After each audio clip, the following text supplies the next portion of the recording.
ಬೆಳೆಯುವ ಕೂದಲಿಗೆ ಮೆಹಂದಿಗೆ ಏನು ಮಿಕ್ಸ್ ಮಾಡಬೇಕು? ಮೆಹಂದಿಗೆ ಟೀ ಪುಡಿ ಕುದಿಸಿ ನೀರನ್ನು ಸೇರಿಸಿ ಕೂದಲಿಗೆ ಹಚ್ಚಿದರೆ ಕೂದಲು ಕಪ್ಪಾಗುತ್ತದೆ.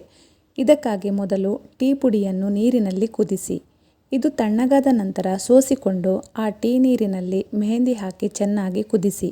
ಈ ಟೀ ನೀರು ನಮ್ಮ ಕೂದಲಿನ ಮೇಲೆ ರಕ್ಷಣಾತ್ಮಕ ಪದರವನ್ನು ಉಂಟುಮಾಡುತ್ತದೆ. ಇದನ್ನು ಹಚ್ಚುವುದರಿಂದ ಕೂದಲು ಕವಲೊಡೆಯುವ ಸಾಧ್ಯತೆ ಇರುವುದಿಲ್ಲ. ಜೊತೆಗೆ ನಿಮ್ಮ ಕೂದಲು ಕಪ್ಪಾಗುತ್ತದೆ, ಕೂದಲು ಬಲವಾಗಿರುತ್ತದೆ. ದಾಸವಾಳ ಹೂವನ್ನು ಕೂಡ ಹಾಕಬಹುದು. ಇದಕ್ಕಾಗಿ ಒಣಗಿದ ದಾಸವಾಳ ಹೂವನ್ನು ಮೆಹಂದಿಗೆ ಹಾಕಿ. ಇದು ಕೂದಲಿಗೆ ನೈಸರ್ಗಿಕ ಬಣ್ಣವನ್ನು ನೀಡುವುದರಿಂದ ಕೂದಲಿನ ಬಣ್ಣ ಹೆಚ್ಚುತ್ತದೆ, ಕೂದಲು ಚೆನ್ನಾಗಿ ಬೆಳೆಯುತ್ತದೆ. ಇದಕ್ಕಾಗಿ ಒಣಗಿದ ದಾಸವಾಳ ಹೂವನ್ನು ಪುಡಿ ಮಾಡಿ ಮೆಹಂದಿ ಪೇಸ್ಟ್ನಲ್ಲಿ ಹಾಕಿ ಹಚ್ಚಿ. ಇದು ನಿಮ್ಮ ಕೂದಲನ್ನು ಸುಂದರವಾಗಿ ಹೊಳೆಯುವಂತೆ ಮಾಡುತ್ತದೆ. ಮೆಂತೆ, ಮೆಹಂದಿಗೆ ಮೆಂತ್ಯವನ್ನು ಮಿಕ್ಸ್ ಮಾಡಬಹುದು. ಇದಕ್ಕಾಗಿ ರಾತ್ರಿಯಿಡೀ ಮೆಂತೆಯನ್ನು ನೆನೆಸಿಡಿ. ಬೆಳಿಗ್ಗೆ ಇದನ್ನು ರುಬ್ಬಿಕೊಂಡು ಮೆಹಂದಿ ಪೇಸ್ಟ್ನಲ್ಲಿ ಮಿಕ್ಸ್ ಮಾಡಿ. ಈ ಮಿಶ್ರಣವನ್ನು ಕೂದಲಿಗೆ ಹಚ್ಚುವುದರಿಂದ ತಲೆಹೊಟ್ಟು ಕಡಿಮೆಯಾಗುತ್ತದೆ.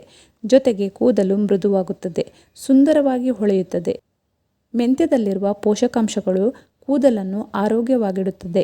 ಲೋಳೆ ರಸ, ಮೆಹಂದಿಗೆ ತಾಜಾ ಅಲೋವೆರಾ ಅಂದರೆ ಲೋಳೆ ರಸ ತಿರುಳನ್ನು ಮಿಕ್ಸ್ ಮಾಡಿ ಕೂದಲಿಗೆ ಹಚ್ಚಿದರೆ ಕೂದಲು ಚೆನ್ನಾಗಿ ಹೈಡ್ರೇಟ್ ಆಗುತ್ತದೆ.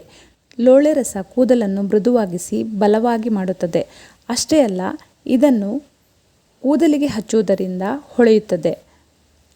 ಅಷ್ಟೇ ಅಲ್ಲದೆ ಕೂದಲು ಒಣಗಿದಂತೆ ನಿರ್ಜೀವವಾಗಿ ಕಾಣುವುದಿಲ್ಲ. ಲೋಳೆ ರಸ ಜೆಲ್ನಲ್ಲಿರುವ ಪೋಷಕಾಂಶಗಳು, ತೇವಾಂಶ ನಮ್ಮ ಕೂದಲನ್ನು ಬಲಪಡಿಸುತ್ತದೆ. ಮೊಟ್ಟೆ, ಪ್ರೋಟೀನ್ನ ಉತ್ತಮ ಮೂಲ ಮೊಟ್ಟೆ. ಇದನ್ನು ಮೆಹಂದಿಗೆ ಮಿಕ್ಸ್ ಮಾಡಿ ಕೂದಲಿಗೆ ಹಚ್ಚಿದರೆ ಹೆಚ್ಚುವರಿ ಪೋಷಣೆ ಸಿಗುತ್ತದೆ. ಮೊಟ್ಟೆ ನಮ್ಮ ಕೂದಲನ್ನು ಬಲಪಡಿಸುತ್ತವೆ, ಜೊತೆಗೆ ಕೂದಲು ಹೆಚ್ಚು ಹೊಳೆಯುವಂತೆ ಮಾಡುತ್ತದೆ. ಅಷ್ಟೇ ಅಲ್ಲದೆ ಉದುರುವಿಕೆಯನ್ನು ಬಹಳ ಕಡಿಮೆ ಮಾಡುತ್ತದೆ. ಜೊತೆಗೆ ಕೂದಲು ಒಡೆಯುವುದು, ಉದುರುವುದು ಕೂಡ ಬಹಳ ಕಡಿಮೆಯಾಗುತ್ತದೆ.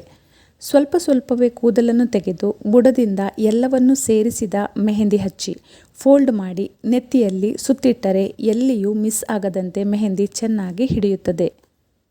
ಈ ವಿಡಿಯೋ ನಿಮಗೆ ಇಷ್ಟ ಆಗಿದ್ದರೆ ನಮ್ಮ ಚಾನಲ್ಗೆ ಸಬ್ಸ್ಕ್ರೈಬ್ ಮಾಡಿ, ಲೈಕ್ ಮಾಡಿ, ಹಾಗೆ ಶೇರ್ ಮಾಡಿ.